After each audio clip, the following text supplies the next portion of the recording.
Frontal, podcast realita antar pelajar. rangkai kata suarakan cerita.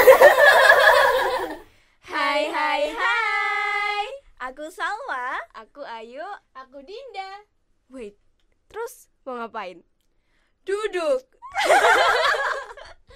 Finally duduk bareng ya. Udah berapa lama ya kita sekolah online? Udah lama banget gak sih? Iya juga ya, gak kerasa. Hey, siapa bilang gak kerasa? Kerasa banget tahu, kayak setengah day.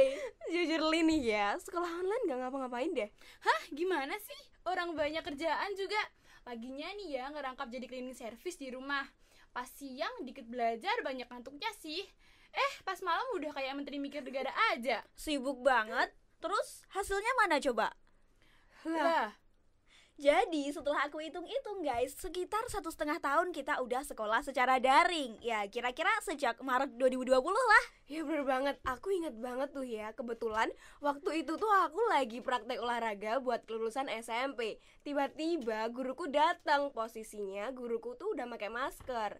Terus ngumumin kalau ternyata di Indonesia udah ada virus COVID-19. nah iya bener banget. Tapi kamu masih mending tahu daripada aku. Ujian prakteknya dibubarin. Bayangin nih pas masih tengah-tengah jalan, tiba-tiba disuruh pulang sama guruku. Padahal masih ada kelas lain yang belum sempat ujian praktek. Kasian ya. Tapi ya itu tuh awal sejarah drama persekolahan online yang sedikit meresahkan ini. Aku juga habis baca guys data dari KPAI. Ternyata 43% siswa di Indonesia ngeluhin soal kuota internet. Ya gimana enggak ya? Tiap hari kita harus Zoom, Google Meet, dan aplikasi belajar online lainnya yang bisa habis lebih dari 1 giga. Ya bener banget sih ya, kalau aku sendiri sih juga ngeluhin ya. Tapi untungnya kita kan udah dapet nih ya kuota bantuan dari Kemendikbud. Lumayan lah 10 gigaan per bulan. Tapi cuma ya kasihan aja sama yang gak dapet.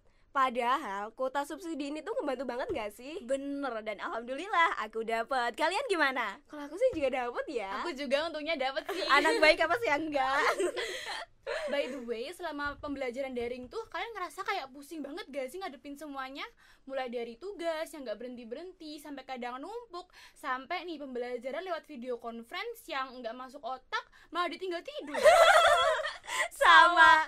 Tapi nih ya guys, ada loh yang malah makin ngambis pas pembelajaran online. Maybe nih ya mereka lebih suka belajar secara individu daripada bareng-bareng. Tapi kalau ngomongin soal tipe belajar, emang tiap orang tuh beda-beda ya. Satu hal yang perlu kita syukurin sekarang, kita udah mulai masuk secara offline, walaupun nggak 100% kayak dibagi 2 shift. Ya, seenggaknya kita udah bisa lah ya ketemu sama guru, sama teman-teman. Jadi tuh ada pandangan baru. Belajarnya nggak cuma lewat layar doang. Lumayan lah kalau ada cogan. Mau dong? Apa? Cogan. First impressionku nih ya guys, pas masuk di kelas, kaget sih. Temen aku yang pas di virtual tuh yang kayak asik banget gitu, ternyata di real life dia tuh pendiam. Kalau menurut aku sih juga butuh adaptasi juga ya, karena sekolah online sama offline tuh bedanya kerasa banget gak sih? Bener, dan apalagi pas kayak dari perpindahan sekolah gitu. Misalnya SMP ke SMA, udah circle-nya baru, teman-teman baru. Waktu adaptasi kita kepotong lama gara-gara sekolah online. Jadi feel pertama kali masuk sekolah offline tuh masih kayak kerasa masuk sekolah baru. Iya, jangan sampai nih ya masa-masa SMA kita tuh kepotong banyak banget cuman gara-gara COVID-19 yang gak keluar-keluar ini. Kapan sih ini tuh kira-kira normal lagi? Coba deh bayangin kalau udah normal, pasti asik banget kan? Iya, kita bisa ngejalanin lagi tuh kejadian-kejadian di kelas yang pasti ada aja.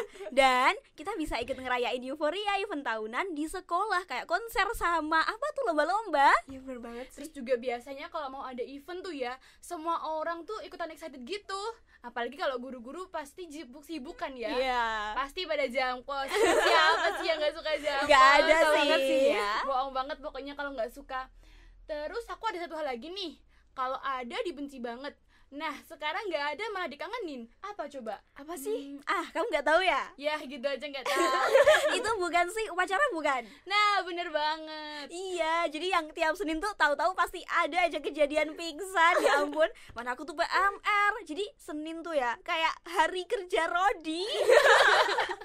Terus ya, kalian tahu nggak? Ternyata ada juga loh yang kesurupan pas upacara. Kok bisa? Iya, jadi itu ya, waktu itu tiba-tiba ada kakak kelasku yang lari gitu ke depan barisan. Nah, dikejar dong sama teman-temannya. Aku kira kan kenapa? Ternyata dia kesurupan. Jatuhnya nggak kasihan malah ngakak ya nggak Iya. sih? Bener, rusuh banget jadinya. Tapi ternyata ya guys, nggak semuanya yang sama yang kayak kita loh, yang pengen banget sekolah 100% masuk.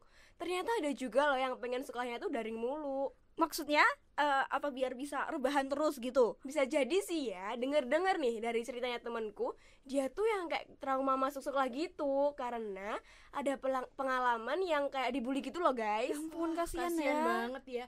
Ngomong-ngomong soal dibully, aku jadi inget nih, pernah baca data dari KPAI. Katanya 41% siswa di Indonesia kena bullying sama temannya sendiri. Ya Kasian ampun, banget tapi ya emang beneran loh sebanyak itu. Jadi 2011 sampai 2019 tuh ada lebih dari 37.000 laporan totalnya tentang bullying di sekolah ke KPAI. Ya kasihan banget ya, Banyak apalagi banget ya. padahal kita kan seumuran kita ini loh guys, butuh banget kan ya sosok seorang teman. Bestie Bener, ya pokoknya. Iya, banget. Tapi kita kan udah mulai sekolah offline nih ya, walaupun masih setengah-setengah.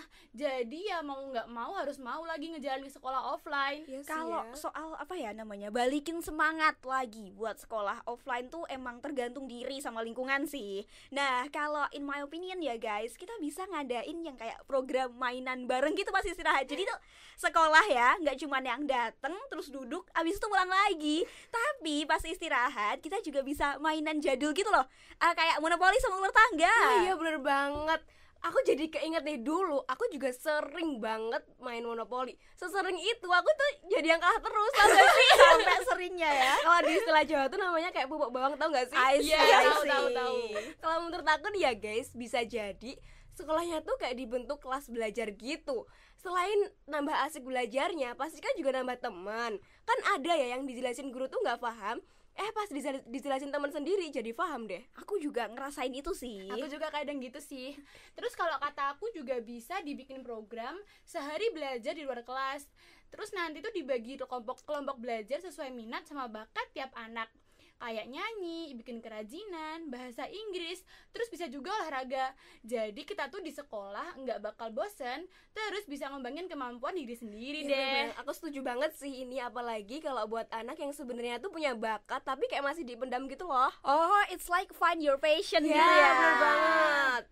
Banyak banget ya kejadian yang udah kita lewatin. Kita udah berhasil ngejalanin semuanya, and finally ada di titik sekarang. Satu hal nih yang pasti, kita harus tetap semangat buat berprestasi dan terus belajar. Semuanya capek, semuanya jenuh. Jadi kita tuh nggak sendirian. Patuhi prokes biar pandemi ini segera pergi. Tapi selama masih ada di sini, jangan sampai kita nyerah. Tetap sekolah demi uang saku yang bakal kita dapetin setiap pagi. Tetap sekolah demi candaan temen yang nanti bakal dikangenin. Tetap sekolah demi masa depan yang udah kita impiin. Oke, see you di podcast kami selanjutnya. Jangan bosan-bosan sama kami ya. Bye-bye.